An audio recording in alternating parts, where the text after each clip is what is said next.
Hi, I'm Norm DeLauro. Welcome to another episode of All Purpose Lender. I'm here with Anthony Smith of Northwestern Mutual. Today we're going to be talking a little bit about personal finances at the end of the year, what you should be looking at. I had this good line made up, but it was a little long for our board behind us. It was make a list, check it twice, make sure all your finances look nice, because we are in the holiday spirit. For sure. Anthony, thanks for being here. Thank you for having me, Norm. No problem. All right, let's get down to your top 10 list. Top 10 things people should be doing at the end of the year. Obviously you want to relook at your budgets, reviews. Start with your number one. Let's go from there. Well, Norm, you segue perfectly because number one is review your budget. All right. One of the most important things when it comes to having a decent financial situation is understanding the money coming in and the money going out. So when you're talking about budgets, are you talking like just the bills themselves? Are you talking like what you should do for your food expenses? Like what's the difference between is it like a different cost? Some that what the number is, some could be, changed per month. How do you figure that out? No, great question. So we typically like to separate expenses into two categories. One is fixed, which means that you understand what it's going to be on a monthly basis. The other is variable. So a fixed example of a fixed expense would be like your mortgage, your car payment, things that don't adjust in price on a monthly basis. Your variable expenses would be things like going out to eat, going on vacations, things of that nature. Okay. What about everyone wants to save money, but also people want to enjoy their life with doing things with their kids and things like that. How do you put that in the budget? What do you use for that? Well, I oftentimes encourage folks to open up an account for things they may do often. So a lot of my clients like to travel. So we'll encourage them to open up a travel account, maybe fund it with a certain dollar amount and systematically put in. That way you're saving for a goal. Saving for a goal. Okay. Very nice. All right, moving on to number two. Number two would be assess your investment portfolio positions. Explain what you mean. So, depending on your timeline, when you need your investable dollars, you want to make sure that you're invested appropriately for when you'll need the cash and how much risk you're willing to accept. So do you mean some people may be a little more aggressive, some people may be a little bit more conservative? Is that kind of what you're talking about? Correct. So an example of a short-term bucket of money would be like your savings account, right? The reason you have it there is because it is not going to go down unless you take money out of it. Investments are more of a long-term position, which will have some fluctuations, and you just want to make sure that you're invested in line with your risk tolerance. Okay. All right. What's number three? Number three is emergency fund.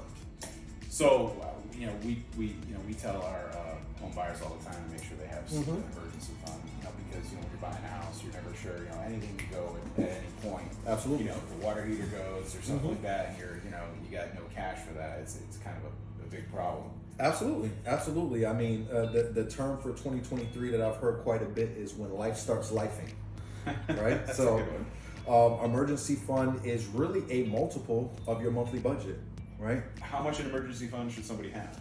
I would say about 3 to 6 months. Okay, so between 3 to 6 months. So that way, when life does start lifing, you have somewhere to turn to as opposed to getting yourself caught in credit card debt. Okay.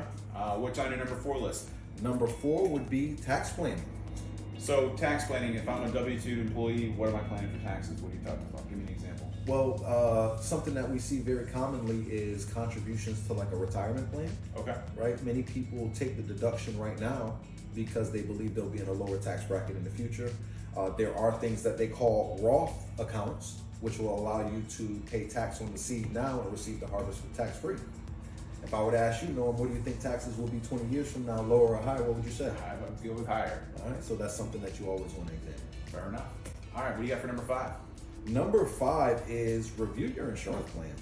Insurance plans as far as what kind? Are you talking life insurance? I would say life insurance. I would say bank accounts, things of that nature, because when things do happen, you want to make sure that you have your accounts delegated in the right place and make sure your beneficiaries are correct. I can't tell you how much I see, Norm, that folks may have different types of policies that have an old beneficiary, maybe an ex, and God forbid something happens. You don't want the money that you spent going to the wrong places. So speaking of life insurances, what's the difference? Because I get this a lot. It's kind of confusing. What's the difference between term and full? Like what's a simple way to explain that to someone that doesn't know what it means? Absolutely, and I get that question a lot. That's a great question. Term insurance is really to say if something happens to you in a certain period of time. Permanent insurance is when something happens to you. So to use the world of real estate, term insurance is like renting an apartment. Okay. You sign a lease and you have a certain contract period, whereas permanent insurance is making sure that you have coverage for the entirety of your life. All right. Number 6. Number 6 is your retirement contributions. Okay. And that kind of leads in what you're talking about what you're putting in, depending on what the budget is for the following year. Absolutely. And so if you're, let's say you made, 80,000 this year, you're projected to make 90 the next or 100 the next, you might change your retirement as far as putting more money in, knowing that you have the extra money come in. Is that kind of what you're talking about as far as planning your budgets? Well, I'm talking about specifically making sure you're taking full advantage of a company's match and maybe not being too overweighted in the retirement account. Maybe if you're contributing a high amount to your retirement plan but don't have any emergency fund, maybe you repurpose those funds to make sure that you have some money in the short term, because retirement is a long ways away from most people. Okay. What do you got for number 7? Number 7 is that dirty 4-letter word. What do you got? Debt. That is Right. Right. Evaluating your debt position, right? So you mean taking an idea of like, hey, this is everything we owe, and Mhm. then figuring out a way to pay it down, or Absolutely. Looking at the interest rates, looking at different ways to make sure that you're not paying too much interest to financial institutions when that money could be repurposed to building your portfolio and building your wealth. Okay, very nice. And then what about 8? Number 8 is looking at educational savings if you have children. So what is the? It's a 5. What? 529. Thank you. I knew it was up there because I have one for every one of the kids. I just couldn't remember what the numbers were. Now what's interesting, Norm, is that in these days and times we find that a lot of parents aren't saving specifically just for education. Sometimes they're saving for the kid's future. I mean, what happens if the kid doesn't want to go to college? What if they want to take a trade or start a business? So we find a lot of our clients now are saving for the future, maybe not just for education. So here's a question for you then. On a 529, let's say that you get so much money saved and the kid decides not to go to college. What happens to the money in the 529? Well, actually, with the Secure Act 2.0, they allow people to transition that money from a 529 plan to a Roth IRA, which is a huge change in that actual rule. So Is there a penalty for that, or there is no penalty. Very nice. Mm-hmm. All right, and what do we got for number 9? Number 9 is estate planning. Okay, it's Yeah. always not something you want to think about. As a 2-time cancer survivor and a heart attack survivor, Mhm. estate planning is not always at the top of something you like to hear all the time. Yeah, and a lot of these subjects aren't things that intuitively we wake up wanting to talk about, but a lot of these categories are not for you. It's for the people that would have to bear the responsibility if you don't plan it. And how early should you be planning your estate planning?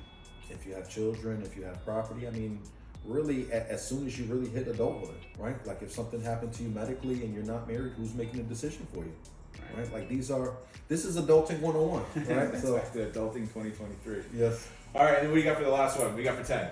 Number 10 is meet with a financial professional, right? I just had a client tell me the other day, we know all these things that we're supposed to do. You're always told what to do, but you're not always told on how to do it. And that's where you guys come in. You guys can actually sit there and kind of focus on what they know they should be saving money. We should all be saving money. Mhm. It's just a matter of what fits their personal budgets and their personal needs and necessities. Absolutely. I mean, everybody is on a path, right? The question is your path leading you to where you want to be? And if it's not, you want to make sure that you can bridge the gap so that you end up in the future where you want to be and not just a result of your circumstances. Yeah, and you said a quote earlier, and I want to make sure I get this out of you. You said there's 2 types of people. What kind of people are they again? There's people who tell their money where to go, and then there's people who ask where it went. And that's the way we're going to end it. Thanks for being here, Anthony. I really Thank appreciate you. it, man.